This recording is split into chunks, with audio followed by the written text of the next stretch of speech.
Parang lastic man si Victor Wembanyama, pinanood na lang na SGA. And Dylan Harper reverse poster dunk kay Alex Caruso, inangasan pa ng rookie. Nang gigil itong si Victor Wembanyama sa OKC Thunder. Largest comeback of the season ng Knicks, take over si Jordan Clarkson. Wild ending, choke malala ang Cavs. Ito ang first game mga idol ngayong NBA Christmas special sa pagitan ng New York Knicks at Cleveland Cavaliers. Solid ang naging first half ni Jordan Clarkson, new season high in the first 2 quarters for JC. Nagtala lang naman siya ng 14 points mga idol with 4 3-pointers. Pareho sila ng score ni JB mga idol sa first half. Ang pinakaiba lang ay mas efficient si Jordan Clarkson off the bench pa. Naging dikit ang laban sa first 2 quarters, 60-58 lamang lang ng dalawang New York Knicks. Dito sa third quarter, unti-unting nag-iba ang ihip ng hangin nang matambakan ang New York Knicks. Sa kabila ng consistency ni Jordan Clarkson, ikulang naman sa team effort ang New York Knicks. Umabot ng 14 points ang naging biggest lead ng Cleveland Cavaliers dito sa third quarter. 96-84 going into fourth and final frame.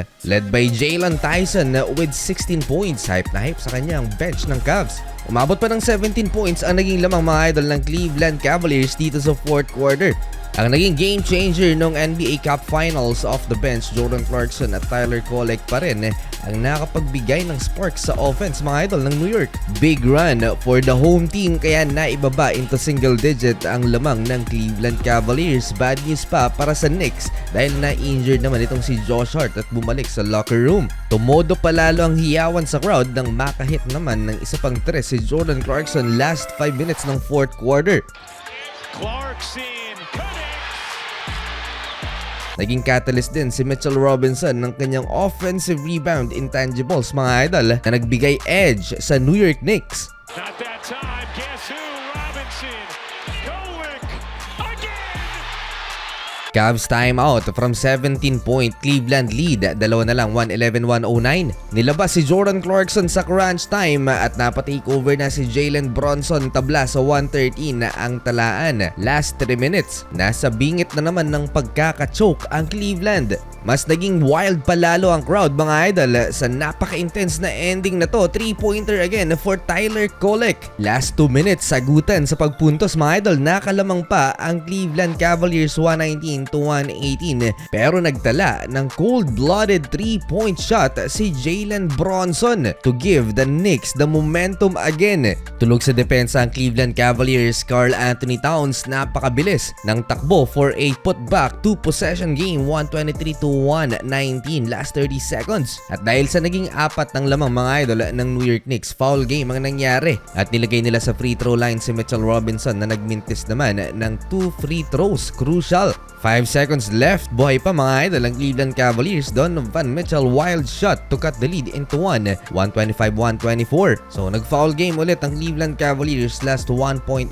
seconds. Karl Anthony Towns sa free throw line. Pasok ang isa. Chance to win the game. Donovan Mitchell binato ang bola. Sa huli panalo mga idol ang New York Knicks. Largest comeback of the season ng New York with 17 points. Choke job ng Cleveland Cavaliers. Both 34 points si Jalen Bronson at si Donovan Mitchell habang second leading scorer mga idol off the bench ng New York Knicks. Si Jordan Clarkson with 25 points, 5 3-pointers, shooting 53% sa field in 29 minutes of playing time. Napaka-solid na performance ni JC. Puntahan naman natin ang sumunod na laban mga idol sa pagitan ng San Antonio Spurs at OKC Thunder. Great start for OKC pero agad na nahabol ng San Antonio Spurs ang home team. Gigil itong defending champion na matalo mga idol ng San Antonio Spurs dahil 2 beses na silang tinalo ng San Antonio Spurs ngayong season. At hindi pa fully healthy si Victor Wembanyama sa lagay na yan, maglalaro pa din off the bench ang alien. Parehong mainit outside the arc ang magkalabang kupunan in just 6 minutes of playing time dito sa first quarter. Umabot na ng 26 points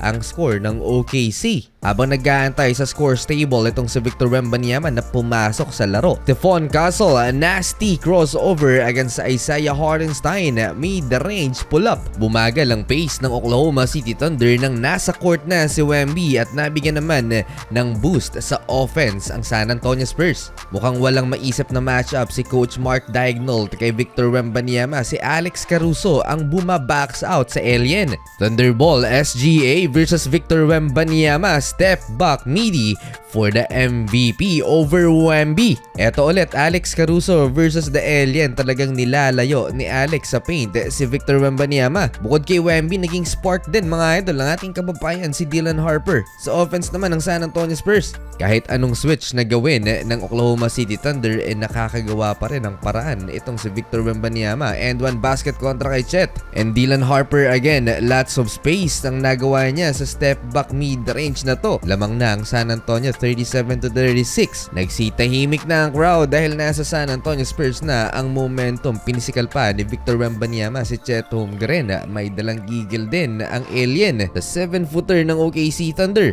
Nag-celebrate pa si Wemby nang magmintis ng free throw si Chet. And the first quarter, Spurs up by 5, 41-36. Sa nilalaro ngayon ng San Antonio Spurs, klarong-klaro na sila ang threat para sa Oklahoma City Thunder sa Western Conference. Tingnan nyo naman yung depth ng lineup. Pag healthy si Victor Wembanyama. Eto, 2 minuto na magsimula ang second quarter. Victor Wembanyama, attack mode. Binuli si J-Dub at pinabagsak ang big man ng OKC Thunder na si Isaiah Hartenstein. Putback dunk for Wemby. Highly physical game. Victor Wembanyama versus Kenrich Williams. Nagtatarash token. Minamatch ng Thunder mga idol ang mas maliit na defender dito kay Victor Wembanyama. Thunder still nagkakarambola. J-Dub at nakapag-draw ng foul. Pero hindi nila nakuha ang momentum. Shot clock winding down. Victor Wembanyama over Kenrich Williams. No chance na makontest niya ang tirang to ni Wemby. Friendly bounce 2-pointer. At eto pa mga idol, sinupalpal ni Victor Wembanyama si Aaron Wiggins. Nangangamoy talo na ulit ang OKC Thunder. Hindi pa natatapos ang second quarter. 61-48 at nasa upuan pa si Victor Wembanyama. Devin Vassell 3-pointer. Nagkayod sa SGA late second quarter para mabuhat niya ang OKC Thunder at muling makat ang lamang into single digit. Pero parang 5 versus 1 na ang laban mga idol.